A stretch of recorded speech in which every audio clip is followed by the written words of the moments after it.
Oak Road was started on a bad day at work. I figured that it's time for me to take matters in my own hands and start my own business. I love beer. We used to brew in the garage all the time at home, and our friends always used to joke about us opening up a place that would just be a bigger garage where they could all come hang out and drink beer with us. So when we got together with Brad and Ben, it was kind of a no-brainer. It was like, yeah, this is the next step. This is what we do. This place, before we came in here, was basically the coffee shop storage area. Brad Mellett at the coffee shop introduced Brian and myself together.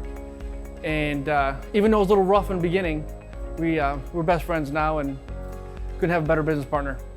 You know, at first, it's difficult working with people you don't know, and you just gotta let those relationships and those bonds kind of take time, and don't expect anything to occur overnight.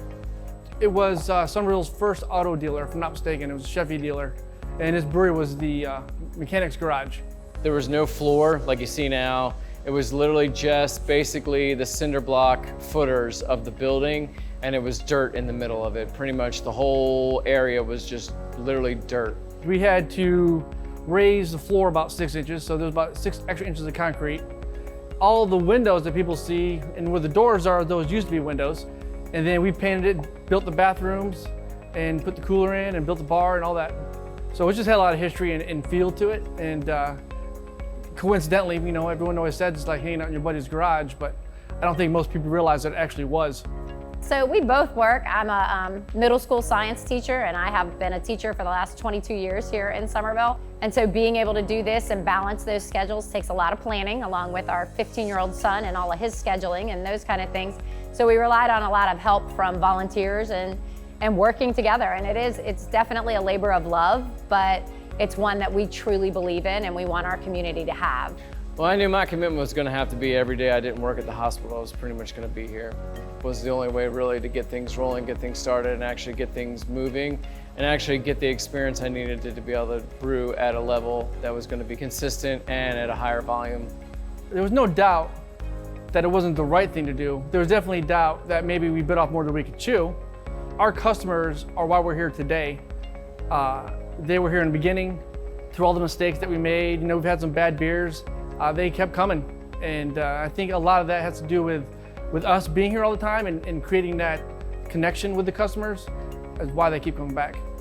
So our customers like that we do a lot of German lagers. They like that we do a little diverse from everybody else. We've set this up so that there could be a family-friendly place where people could bring their families, their kids, their dogs, have a beer, have a pint, have some chatting, but the kids could run around and play and not feel like they had to sit down in a constrained restaurant. So that whole family-friendly atmosphere was our basis of setting this up. Somerville needed something like that, so we wanted to be able to provide them with that.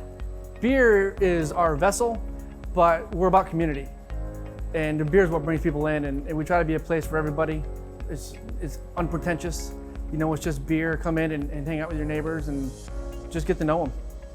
I think it's more than just a place to come and hang out with your family, be with your family, which I think is really important and number one goal.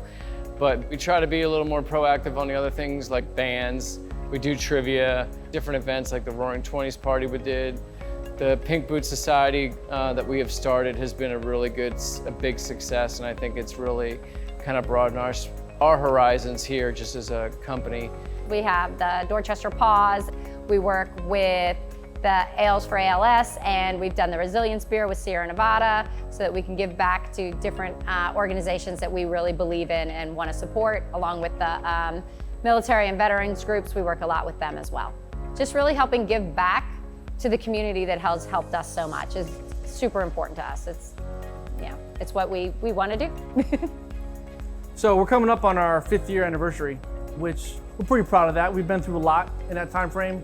We often don't get an opportunity to reflect on it because we're so focused on how can we make it better, but like I said, we started out with 1 barrel fermenters, and now we got 10 barrel fermenters, and we could reach the whole state, but most of our beer is sold here in-house.